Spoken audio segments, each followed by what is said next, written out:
Magandang araw sa aking mga manonood. Good news para sa ating mga senior citizens. Makakakuha ng mas maraming trabaho at bawas sa tax sa ilalim ng aprobadong House Bill. Inaprubahan na ng House of Representatives sa ikatlo at huling pagbasa nitong Miyerkules, November 20, ang panukalang batas na nag-aatas sa gobyerno na bigyan ang mga senior citizens ng oportunidad sa trabaho at bawasan ng income taxes. Ang House Bill 10985 o ang Employment Opportunities for Senior Citizens and Private Entities Incentive Act ay naipasa ng nagkakaisa nang walang lumalaban sa boto nito.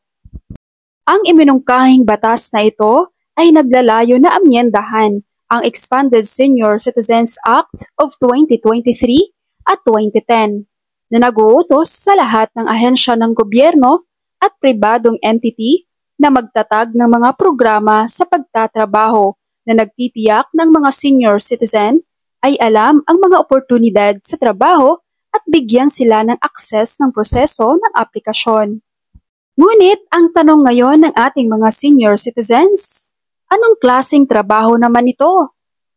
Ayon sa panukalang batas, ang mga senior citizen ay maaring mag-alok ng clerical, secretarial work, consultancy, cleaning o janitorial services, event organizing, pagtuturo, kitchen help, sales assistance, business process outsourcing, at iba pang volunteer work.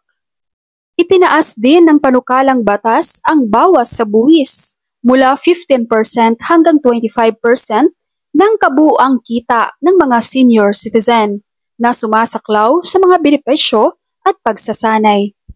Ang dagdag na katanungan ngayon ng mga senior citizens, ano pa ba ang mawi-waive sa kanilang paghahanap ng trabaho?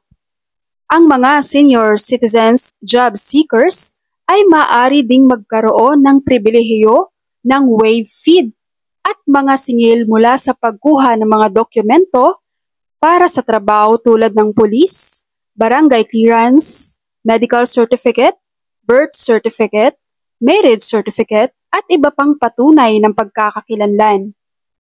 Samantala, ang Department of Labor and Employment, Department of Trade, Industry, and Civil Service Commission ay kinakailangang ding magdisenyo at magpatupad ng mga programa sa pagsasanay para sa upskilling ng mga senior citizen. Para sa ating mga senior citizens dyan, magandang opportunity ito sa inyo. Naniniwala akong maraming mga senior citizens dito na malalakas pa at kayang-kaya pang magtrabaho. Mas okay na itong panukalang batas na ito na trabaho para sa mga senior citizens. Kasi lagi tayong naghihintay ng social pension mula sa gobyerno na hirap din nilang ibigay sa mga seniors. Sana ang panukalang batas na ito ay maaprubahan na agad sa Senado at maging batas. At sana hindi ito matulad sa Universal Social Pension na wala nang nangyayari. Yun lamang po ang aking update para sa mga senior citizens. Maraming salamat sa inyong panonood and God bless you all.